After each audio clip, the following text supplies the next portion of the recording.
하나님 말씀 보겠습니다. 오늘 아침에 하나님께서 우리에게 주시는 말씀은 창세기 27장 27절로 30절까지의 말씀입니다. 창세기 27장 27절로 30절까지의 말씀.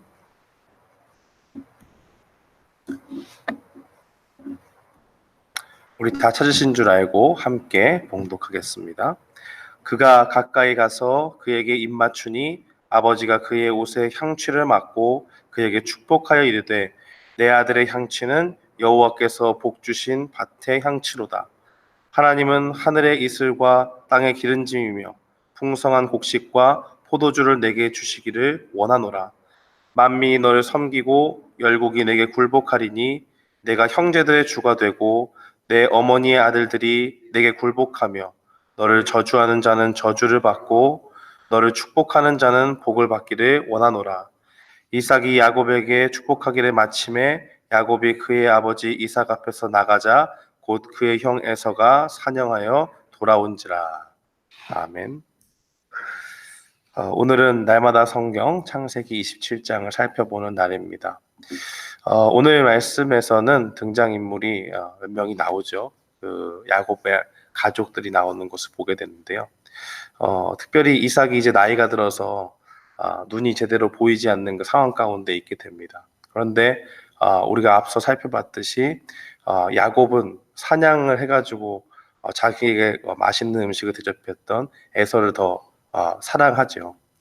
이삭이요. 이삭이 이렇게 사랑합니다. 그래서 이삭이 장자였던 이 에서를 축복하기 위해서 하루는 에서를 불러서 이야기합니다. 내가 이제 하나님 앞에 부름받을 때가 다 됐으니 내가 너를 축복하고 그렇게 했으면 좋겠다. 그래 나를 위해서 사냥을 해서 고기를 맛있게 잡아가지고 오면 내가 너한테 마음껏 축복하겠다라고 그렇게 이야기를 하죠.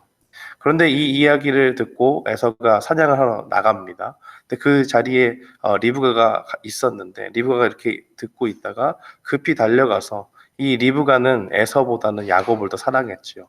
야곱을 준비를 시킵니다. 무슨 준비를 시키냐면 이 리브가가 생각하기에는 이 축복을 야곱이 받아야 된다고 생각을 하는 것이죠. 그래서 야곱을 불러서 이야기하기를 네가 내가 시키는 대로 해서 빨리 너희 아버지에게 가서 축복을 받아야 된다라고 이야기하니까 이 야곱이 그렇게 얘기하죠. 아니 형은 이렇게 피부도 거칠고 털이 많은 사람이고 나는 그런 사람이 아닌데 행여 잘못됐다가 하나님 앞에 저주를 받으면 어떡하냐라고 이야기하니까 리브가가 뭐든 잘못돼서 저주를 받으면 그 저주를 나에게 돌리라 라고 이야기하면서 내가 시키는 대로만 해라 라고 그렇게 이야기를 하죠. 그래서 리브가가 이렇게 염소를 준비해가지고 그것으로 별미를 만듭니다. 그리고 야곱에게는 어떻게 준비를 시키냐면 에서가 자주 입던 옷을 입게 하죠. 왜냐하면 그 옷에서 에서의 향취가 날 것 아닙니까? 냄새가 나겠죠. 그리고 그것을 입히고 염소 새끼 그 가죽을 잡아가지고 피부가 이렇게 맨들맨들한 사람이 에서가 아니기 때문에 에서로 위장하기 위해서 야곱의 이렇게 피부에다가 그 염소 가죽을 이렇게 붙여가지고 하고 그 털도 그렇게 해가지고 아주 눈이 잘 안 보이니까 이삭이 잘 분별할 수 없는 상황 가운데 있을 때에 이삭을 아주 잘 속일 수 있는 그런 모든 장치와 그런 것들을 해놓고 이삭에게 야곱을 잘 준비시켜서 보냅니다. 그 야곱이 이렇게 보니까 누구냐라고 얘기하니까 에서입니다라고 하는데 그래서 목소리를 들으니까 에서의 목소리는 아니에요. 그러니까 이상하다라고 생각을 하게 되죠.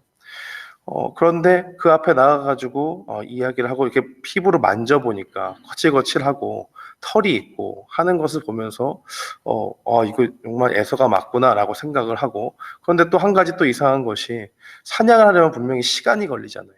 무슨 미리 준비된 요리를 하는 것이 아니고 이제 막 나가가지고 사냥을 해가지고 음식까지 해야 되는데 왜 이렇게 빨리 왔지라는 생각을 당연히 할 수 있지 않습니까? 그래서 물어보니까 하나님께서 나를 잘 인도해 주셔서 순적히 만나게 하셨다라고 얘기하니까 또 얼마나 또 은혜가 돼요.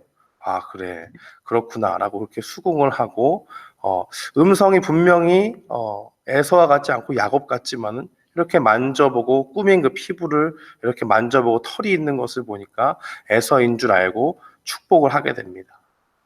그래서 야곱은 아버지를 속이고 에서가 받을 축복을 받게 되죠. 이 사실을 완전히 모르고 있던 에서는 야곱이 나가게 되자 다시 들어와서 이야기를 하는데 그때에 이삭이 굉장히 충격을 받게 되죠. 자기가 에서인 줄 알고 축복했던 그 아들이 에서가 아니라 바로 야곱이었다는 것을 깨닫게 되는 순간 굉장히 큰 충격을 받게 되고, 이 일로 인해서 이 에서는 야곱에 대해서 굉장히 악감정을 품게 되고, 이제 아버지가 곧 떠날 날이, 하나님 부름심을 받을 날이 얼마 남지 않았으니 내가 그 일 이후에는 야곱에게 해코지를 해야겠다라는 생각을 갖게 됩니다.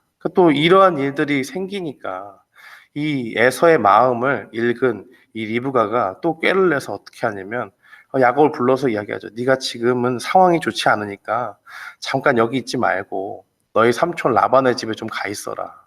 상황이 좀 진정될 때까지 당분간 피해 있다가 에서의 분이 가라앉고 집안이 좀 정리가 잘 되면은 그때 내가 사람을 보내서 돌아오게 할 테니까 그때까지 좀 피신해 있으라고 그렇게 이야기를 하는 내용이 바로 오늘 본문 창세기 27장에 나와 있는 내용입니다. 우리는 오늘 본문 말씀을 통해서 무엇을 깨달을 수가 있을까요? 바로 인간적인 방법으로 하나님의 복을 빼앗은 결과가 얼마나 참담한지를 살펴볼 수 있는 것입니다.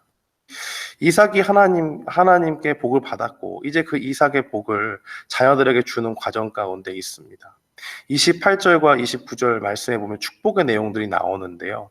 하늘의 이슬과 땅의 기름짐과 풍성한 곡식과 포도주가 그 야곱에게 있을 것이고, 이 야곱은 다른 형제들의 주가 되고 그를 저주하는 자에게 저주가 임하고 축복하는 자에게 축복이 임하는 그 축복의 내용들이 나옵니다. 이보다 더 좋은 축복이 어디 있겠습니까? 그러나 분명히 하나님께 복을 받았지만 이 복을 받는 그 결과는 야곱이 받은 것이 맞지만은 이 결과로까지 가는 그 가운데 죄가 만연했다는 것을 우리는 분명히 보게 됩니다. 리브가가 굉장히 무서운 사람이에요. 분명히 하나님 앞에 바로 살고자 했던 그 이삭이 있었고, 그 이삭 옆에서 하나님이 얼마나 죄를 싫어하시는지를 분명히 말씀을 했을 것인데, 그것을 간과하고 자기가 사랑하는 아들이 축복을 받게 하기 위해서 가진 수단과 방법을 가리지 않게 만드는 그러한 아주 세상적인 사람의 전형적인 모습이라고 볼 수가 있습니다. 처음에는 야곱이 아버지를 속이면 그러다가 저주를 받으면 어떡하냐고 하니까 이 얼마나 정말 죄의 눈이 가리워져서 담대하게 무모하게 말할 수 있는지요. 그 저주가 내려지면 나에게 돌리라라고 서슴없이 어떻게 이야기를 할 수가 있겠습니까? 그러면서 자기가 죄를 짓는 것에 그치지 않고 자기 아들을 부추겨서 그 거짓을 행하는 죄에 동참하도록 그렇게 부추기는 것을 보게 되니 우리는 하나님 앞에 그 죄의 눈먼 자가 얼마나 무서운 일을 행할 수 있는지를 바라볼 수 있게 되는 것입니다. 이 리브가는요, 하나님의 말씀을 잊은 채 하나님의 방법이 아니라 인간적인 방법을 동원해서 자신의 욕심을 채우려고 한 것입니다. 하나님은 이미 이 리브가가 임신했을 때 창세기 25장에 보면 리브가가 하나님 앞에 간구했던 것을 보게 되죠. 우리는 창세기 25장 23절 말씀에 보면 그에 대한 응답으로 하나님이 어떤 말씀을 리브가에게 주셨는지를 보게 됩니다. 창세기 25장 23절의 말씀을 읽어보면 여호와께서 그에게 이르시되 두 국민이 내 태중에 있구나. 두 민족이 내 복중에서부터 나누이리라. 이 족속이 저 족속보다 강하겠고 큰 자가 어린 자를 섬기리라 하셨더라라고 그렇게 기록되어져 있습니다. 그러면 제가 어머니라면 그런 생각을 하지 않겠습니까? 제가 아버지라면 그런 생각을 할 것 같아요. 어머니가 지금 보통은 장자의 축복을 장자가 받는 것이 맞는데 하나님께서 지금 이것이 다르게 진행될 것을 이야기하지 않습니까? 그러면 가만히 앉아서 생각해 보면 뭔가 문제가 발생할 거라는 걸 알잖아요. 장자가 자기보다 밑에 있는 애가 하나님의 뜻이 그러니 얘가 축복을 받겠다라고 하면 기분이 안 나쁠 사람이 어디 있습니까? 당연히 장자가 받을 축복이 있는데요. 그러면 고민이 되겠죠. 서로 상의를 해서 정상적인 이 가정이라고 이야기한다면 하나님의 뜻이 우리에게 임해졌을 때 정말 그것이 어떻게 잘 이루어져야 되는가 고민하고 나아가야 되는 그 가정이라고 생각한다면 상의를 하겠죠. 하나님의 뜻이 이렇게 임했는데 분명히 갈등이 있지 않겠느냐. 그러면 우리가 이것을 놓고 장시간 기도하면서 아이들이 장성해 가면서 하나님의 뜻을 온전히 받을 수 있게 아무 원망과 시비가 없이 하도록 하나님께서 어떻게 잘 인도해 주실까 간구하며 나아가는 것이 우리에게 필요하지 않느냐라고 그렇게 고민하는 것들이 필요하잖아요. 근데 리브가가 얼마나 죄에 이렇게 인간적인 방법에 물들었던 사람인가 살펴보면 이 모든 순간순간 가운데 지금 오늘 창세기 27장 가운데 한 번도 하나님의 뜻을 물은 적이 없습니다. 축복이 임하는데 지금 에서에게 축복을 주겠다고 하는 것은 하나님께서 창세기 25장 23절에 주신 말씀과 다른 얘기잖아요. 그러니까 그러면 빨리 가서 야곱에게 지금 이게 뭐 하는 일이냐. 하나님께서 주신 약속이 있는데 이거에 왜 반해서 하려고 하느냐라고 그렇게 야곱에게 말을 하든지 아니면 자기가 하나님 앞에 이야기해서 야곱이 지금 야곱에게 지금 축복을 주려고 이삭이 저러고 있는데 하나님의 뜻은 다르지 않습니까? 어떻게 이 상황을 굉장히 상황이 어렵게 됐는데 하나님이 어떻게 이것을 인도해 주십니까? 라고 간구하며 나아가야 되지 않겠습니까?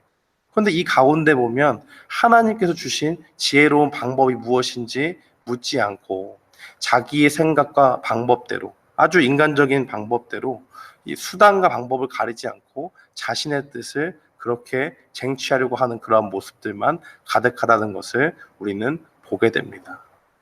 사랑하는 성도 여러분, 오늘 이 말씀을 통해서 우리는 분명히 기억해야 됩니다. 하나님의 말씀이 우리에게 주어졌을 때 당장에 보이는 현실 가운데서 그 약속을 틀어지는 어떤 그런 상황들이 보일 때 우리는 어떻게 해야 되느냐? 우리가 인간적인 방법으로 할 수 있습니다. 우리의 꾀와 생각을 가지고 당장 그 모든 일들을 틀어버릴 수 있어요. 그렇지만 그 가운데서 하나님께서 어떻게 선하게 인도하실까 하는 것을 우리가 지속적으로 구하며 나아가는 일들이 반드시 필요하다는 사실을 기억해야 됩니다. 오늘 리브가는 그러한 생각을 하지 못하고 하나님이 주신 그 말씀 가운데서 이 가운데 어떻게 하나님이 우리를 인도하실까?